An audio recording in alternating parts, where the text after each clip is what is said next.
The Federal Reserve just made its move. Most people will spend the next few days talking about the move itself. I am interested in something else, what the move revealed, because for the first time in a very long time, the Federal Reserve is no longer making policy in the old sense of the word. It is no longer choosing between a menu of acceptable options and selecting the one it believes will produce the best balance of outcomes. It is standing in a trap and trying to look composed while every exit gets worse the moment it is approached. That is the real story, not the hold, not the press conference language, not the polite theater that markets and journalists perform every time a central bank wants to maintain the illusion that it still commands events rather than merely managing their deterioration. The real story is that the Federal Reserve can no longer cut cleanly, it can no longer raise cleanly, and it cannot tell the public the full truth about why. That is the point I want you to understand. Because when a central bank reaches that condition, gold stops behaving like a side asset and starts behaving like a mirror. A mirror held up to the things the institution cannot say aloud. I have spent much of my life watching central banks try to hide arithmetic with language. They change phrases, they rename programs, they soften statements, they move one adjective and remove another. They speak of balance, patience, data dependence, transitory effects, anchored expectations, reserve management, market functioning, policy transmission, stability, 1,000 elegant phrases designed to make a public problem sound technical, manageable, even almost boring. But the arithmetic always sits underneath the language. And arithmetic has a way of winning. What happened at this meeting matters, because it exposed the arithmetic much more clearly than the words ever will. The market already knew the rate decision itself. That was never the point. The point was what the rate decision says about what the Fed is no longer free to do. If you are still reading this as an ordinary hold, you are reading it through an old framework. This is not an ordinary hold. An ordinary hold is a central bank saying we think the current level is appropriate while conditions evolve, and we still have room to move either way. If the facts change, this is different. This is a hold imposed by a conflict the Fed cannot solve. Inflation is still too high, growth is too weak, oil is too strong. Debt service is too large, the bond market is too sensitive, and the political environment around the institution is too compromised. That is not policy flexibility, that is paralysis. Now, paralysis is not a word the chairman will use. He cannot use it. The Fed's power is not merely the federal funds rate. Its power rests on confidence. The confidence that it still has tools. The confidence that it still has independence. The confidence that it still has room to impose pain when necessary and extend relief when appropriate. The moment a central bank openly admits that its options are mathematically contaminated, it starts weakening the very psychological structure that still gives its decisions force. That is why you will hear careful language. That is why you will hear the usual phrasing. That is why the institution will act as though this is a normal policy meeting in a difficult environment rather than what it really is. A formal acknowledgement that every available path now leads through a different kind of damage. Let me walk you through the trap as I see it. On one side, inflation is still running above the Fed's stated target, not in some distant hypothetical sense. In the actual lived sense that households feel every time food, fuel, utilities, insurance, and basic life remain more expensive than the central bank promised they would be by now. And just when that inflation fight should have been easing, oil pushed higher again. That matters more than most people realize, because oil does not stay politely in the energy chart. It moves through transportation, shipping, plastics, agriculture, groceries, and expectations. It gets into the system faster than many official models want to admit. On the other side, growth has weakened sharply. The economy is not collapsing in the dramatic sense. But that is not the relevant question. The relevant question is whether the economy is strong enough to absorb high rates cleanly while also taking higher energy costs and still carrying the debt structure built in the years when money was cheaper than it ever should have been. It is not. That is what the GDP slowdown, labor softness, manufacturing strain, consumer fatigue, and the general tone of the cycle are telling you now. Add a third layer, the debt. This is where the story becomes much more serious than the average market participant wants to admit. The federal government must refinance staggering sums of debt in the current fiscal period. Debt issued during easier years is maturing into a world of much higher financing costs. Each roll forward matters. Each basis point matters. Because a debt mountain is manageable when the interest rate is low enough, it becomes something else entirely when the refinancing occurs at levels that turn interest expense into one of the defining facts of the fiscal system. This is the part I always want investors to understand. High rates are not merely an economic variable anymore. They are a fiscal variable, they are a political variable, they are a stability variable. Raise rates and you intensify the burden not only on households, companies, and commercial property, but on the Treasury itself. Cut rates and you risk feeding the inflation that oil and supply pressure have already made harder to kill. Hold rates and you leave the economy, the labor market, and the refinancing system under sustained pressure while hoping that time solves a problem. Time is more likely to worsen. That is the trap. There is no fourth option. This is why I say the hold is not a choice in the ordinary sense.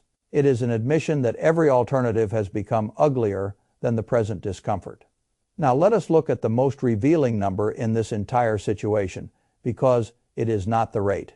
It is not the inflation print. It is not the oil price. It is the hidden damage inside the central bank. S-own structure. The Federal Reserve has been running enormous losses on its own balance sheet.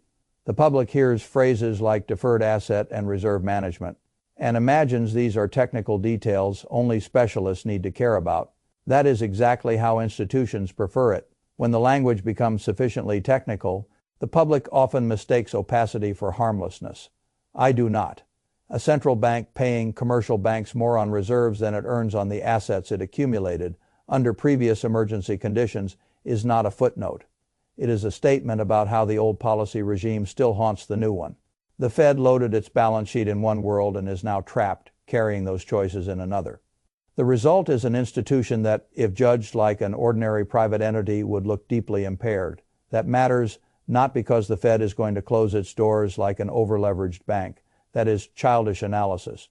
It matters because it means the institution supposed to symbolize monetary confidence is itself operating under accounting conditions that reveal strain, not mastery.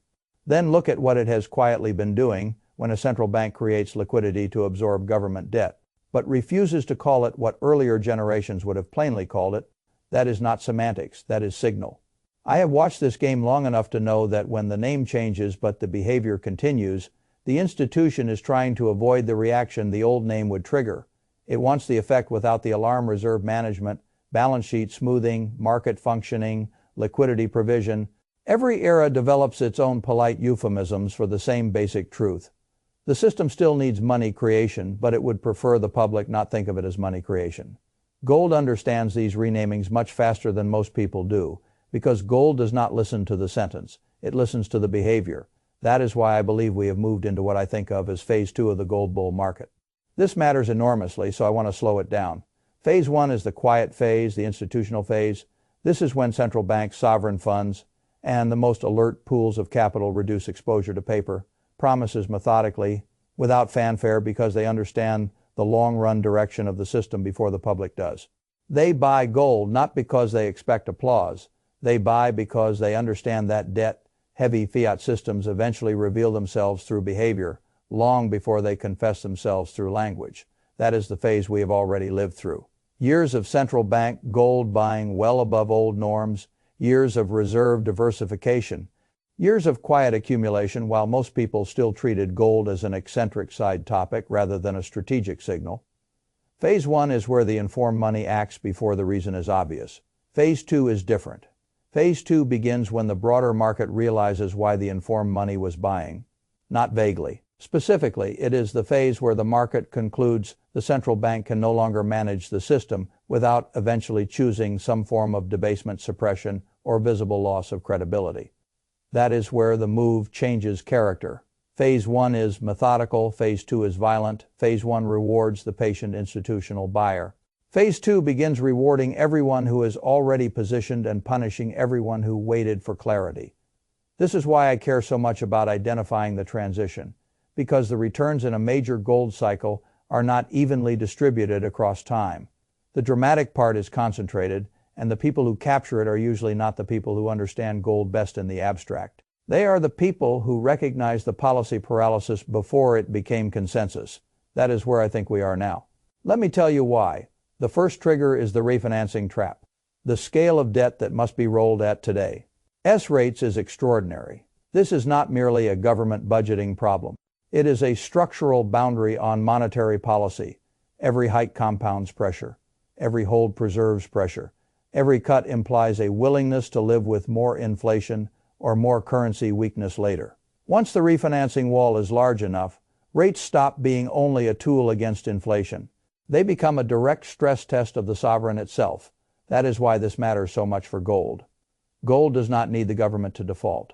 Gold needs the market to conclude that the clean anti-inflation path is politically and fiscally intolerable. That is the condition we are approaching. The second trigger is the succession trap. The credibility of a central bank depends not only on the current chairman but on the market's belief about the continuity of the institution itself. When the next chair is associated, fairly or unfairly, with political demands for easier money, regardless of the inflation backdrop, the market begins to think ahead.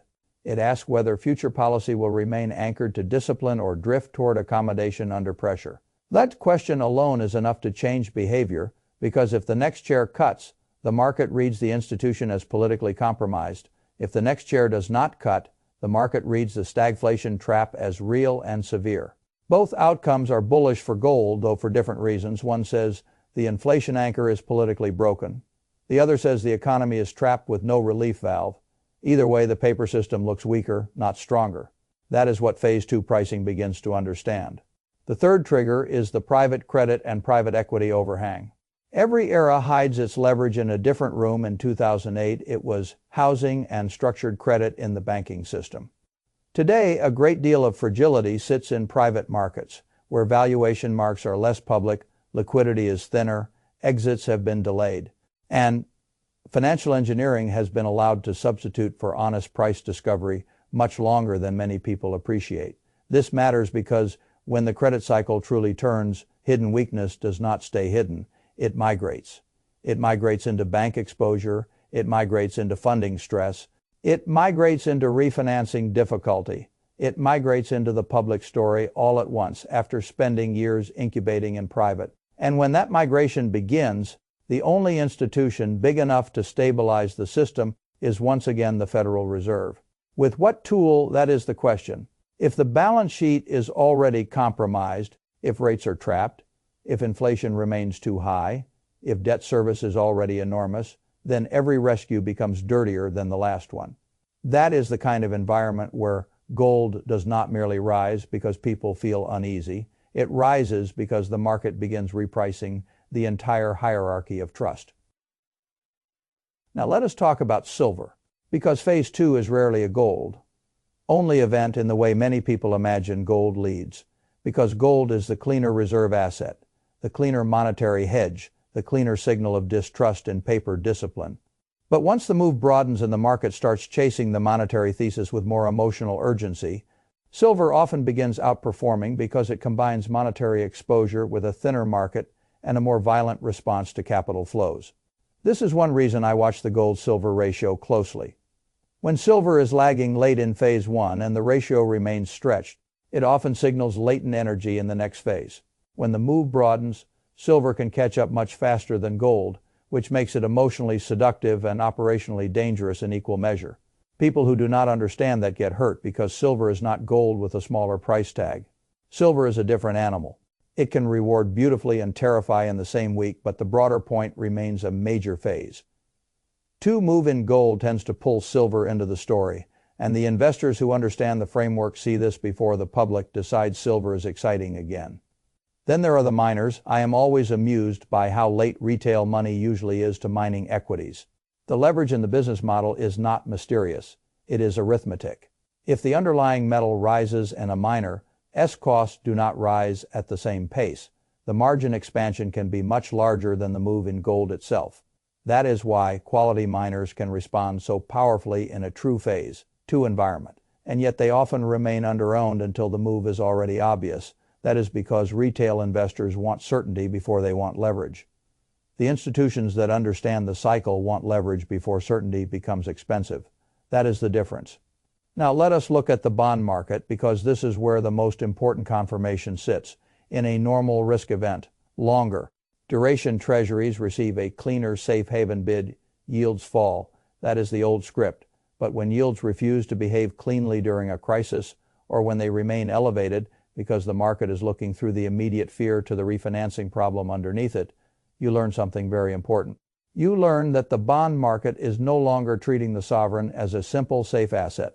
It is treating the sovereign as a very large borrower with a growing funding need. That distinction changes everything, because once the market begins asking not where to hide, but what compensation it demands to keep funding the system, you have moved into a new regime.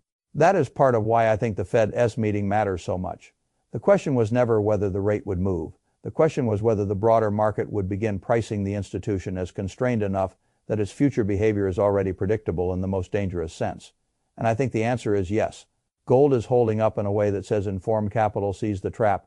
Silver is beginning to matter more. The dollar is not behaving with the strength that a simpler safe haven story would suggest.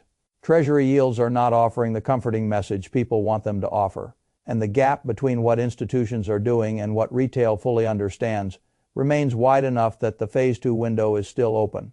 That gap does not stay open forever. This is what history teaches. In every major gold move, there are two kinds of people. The first group hears the central bank, reads the headlines, and concludes that if nothing dramatic was announced, then nothing truly changed. They want explicit confession. They want the institution itself to name the trap. They want the newspapers to tell them Phase 2 has begun. They want the move to be legible to everyone before they trust it. Those people usually pay up later. The second group understands that the institution cannot openly confess the trap because confession would accelerate the very thing the institution still hopes to manage gradually. So they listen not for confession but for constraint. They ask what the Fed is unable to do. They ask what the debt structure prevents. They ask what inflation prevents. They ask what the political environment contaminates. They ask what the bond market is already saying. They ask what gold has already heard. Those are the investors who get positioned before the move becomes obvious. That is where the advantage lies. Let me make something clear. I am not telling you that tomorrow morning every dollar-denominated asset collapses and gold goes vertical. That is not how serious people speak. Markets move in fits and starts. They pause, they retrace, they manipulate emotion, they reward patience only after testing it. What I am saying is much more important than a dramatic prediction. The structure has changed. The Fed just showed you that it is no longer acting from freedom. It is acting from confinement. The hold revealed that. The losses on its balance sheet reveal that. The quiet liquidity creation reveals that. The refinancing wall reveals that. The political succession issue reveals that. The private credit overhang reveals that. All of these pressures converge on the same conclusion. The central bank is trapped inside mathematics. It cannot cure without choosing a different form of damage. That is what Phase 2 of a gold bull market requires. Not a speech, not a confession. A market-wide recognition that the institution guarding the paper system has become too constrained to restore confidence without weakening something else essential. That recognition is the move. Now, if you are asking what this means for the average investor with retirement savings, the answer is uncomfortable. It means that many people are more exposed to dollar risk than they realize because their entire future sits inside dollar-denominated portfolios built on assumptions from a cleaner period. A period when disinflation was more cooperative, when debt service was smaller, when the Fed's balance sheet did not look this strained, when the bond market still functioned more cleanly as a safe haven absorber, and when the political atmosphere around monetary policy was less contaminated. That period is gone. And if your entire retirement structure still depends on its return, then you are carrying more risk than the label diversified implies. This is why gold matters, even for people who do not think of themselves as gold people. Not because gold is perfect, not because it generates cash flow, not because it solves every portfolio problem, because when the paper system itself begins showing visible stress, something outside the paper promise structure deserves respect. That is all, and right now, the thing outside the paper structure is telling you something very clear. The Fed made its move. The move was not the message. The constraint was the message. The paralysis was the message. The renaming of money creation was the message. The refinancing math was the message. The succession uncertainty was the message. The market is beginning to deliver its verdict not on whether rates move today, but on whether the institution still has meaningful room to maneuver without sacrificing some other part of the system it is supposed to protect. I do not believe it does. And gold, as it so often has before, is beginning to price that truth before the press conference language will ever dare to say it. That is why this matters. Not because the Fed surprised anyone, because the Fed revealed more clearly than it intended that the room it once had is gone. And when a central bank loses room, the assets that protect you from monetary embarrassment stop being side topics and start becoming central ones. That is the phase we are entering. Most people will not realize it until the price move is much further along. By then they will call it obvious. By then they will ask why no one warned them. The warning is here now, not in the headline decision, in what that decision proved the Fed cannot do.